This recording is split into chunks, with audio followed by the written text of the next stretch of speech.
Assalamualaikum warahmatullahi wabarakatuh. Selamat pagi semuanya.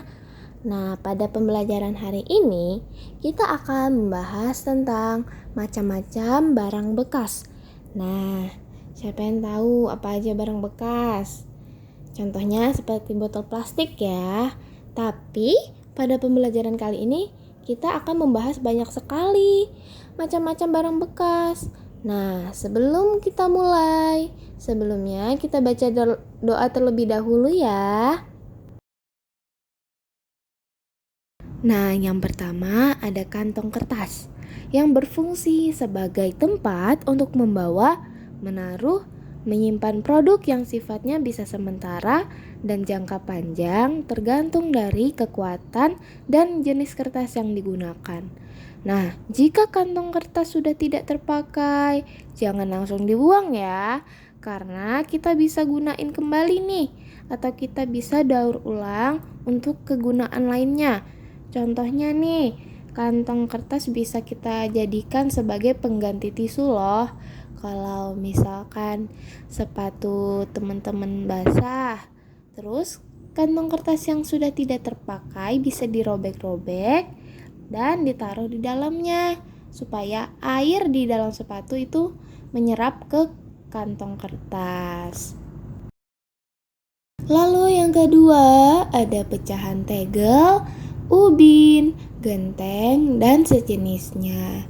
Nah, barang pecah belah seperti tegel, ubin, genteng itu ternyata bisa kita pakai kembali jika sudah tidak terpakai. Nah, contohnya kita bisa buat jadi jalan setapak.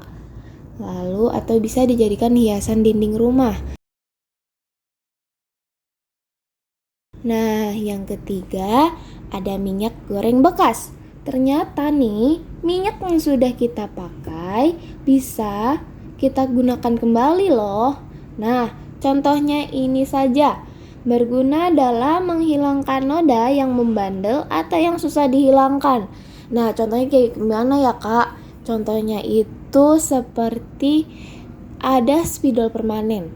Nah, terus sudah kita coret di papan tulis, ternyata tidak bisa hilang dan kita sudah menggunakan berbagai macam hal penghilang noda tapi tetap tidak bisa. Dan minyak goreng menjadi salah satu alternatif untuk menghilangkan noda tersebut atau spidol permanen tadi.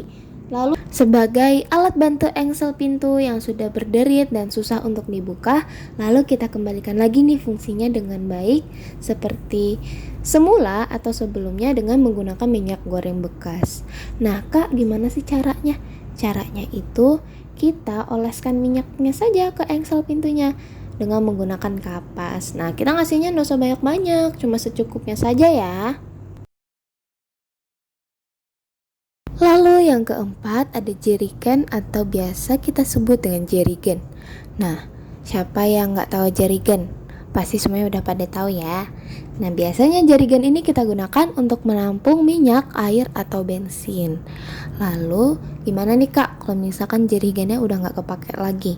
Nah, jangan langsung kita buang ya, karena jerigen bisa kita gunakan lagi atau kita daur ulang. Contohnya bisa dibuat sebagai tempat buku, pot bunga, atau menjadi sekop mini. Yang kelima ada karton gulungan bekas tisu. Nah, siapa yang dulu kalau misalkan ke warung makan atau rumah makan pasti kita nemukan di atas meja ada tisu gulungan. Nah, kalau tisu gulungan itu pasti di tengah-tengahnya ada karton gulungannya. Nah, daripada nih kalau kita buang, ini bisa kita kreasikan loh. Nah, contohnya aja seperti tempat pensil atau menjadi tempat kabel charger biar nggak awut-awutan. Terus bisa jadi tempat alat lukis maupun peralatan dapur. Dan yang terakhir ada pengait bungkus roti. Nah, waduk kecil-kecil gini ternyata multifungsi loh. Kalau misalkan kita sudah nggak pakai lagi, sebagai apa Kak? Sebagai alat untuk merapikan kabel-kabel yang sering kusut. Nih, jadi nih nggak perlu beli-beli itu alatnya, bisa aja pakai pengait bungkus roti. kita akan membahas usaha untuk memelihara organ pernapasan. Nah, sebelumnya kita juga bahas ini loh, seperti kalau misalkan kita kurang berolahraga atau kurang tidur, nanti bisa berakibat apa ke organ pernapasan kita. Nah, juga kalau misalkan kurang makan makanan yang berserat seperti kurang makan sayur, nah itu juga berdampak sama kesehatan, terutama organ pernapasan.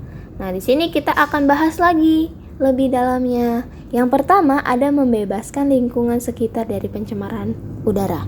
Nah, gimana tuh ya, Kak? Kalau misalkan kita lingkungan kan, kita tahu caranya untuk tidak mencemari lingkungan seperti tidak membuang sampah. Kalau pencemaran udara gimana, Kak? Kalau pencemaran udara nih salah satu contohnya seperti tidak merokok. Lalu yang kedua, kita memperbanyak ventilasi udara di dalam ruangan.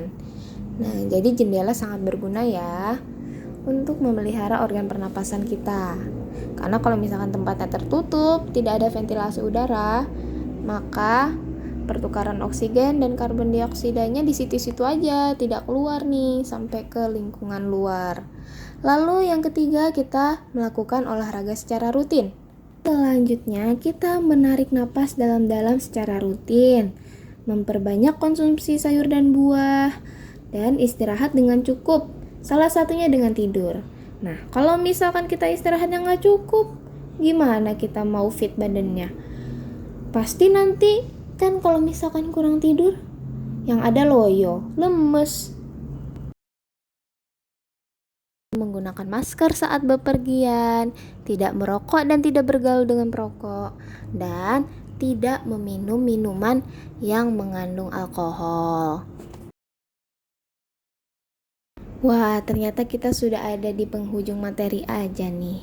Nah, karena kita sudah ada di akhir materi, Kakak ingin ucapkan terima kasih sudah mendengarkan dan menyimak. Jika ada yang ingin ditanyakan, bisa chat kakak atau tulis komen di bawah ya. Nah, sekian dari kakak. Kakak pamit dulu. Wassalamualaikum warahmatullahi wabarakatuh. Syukron semuanya.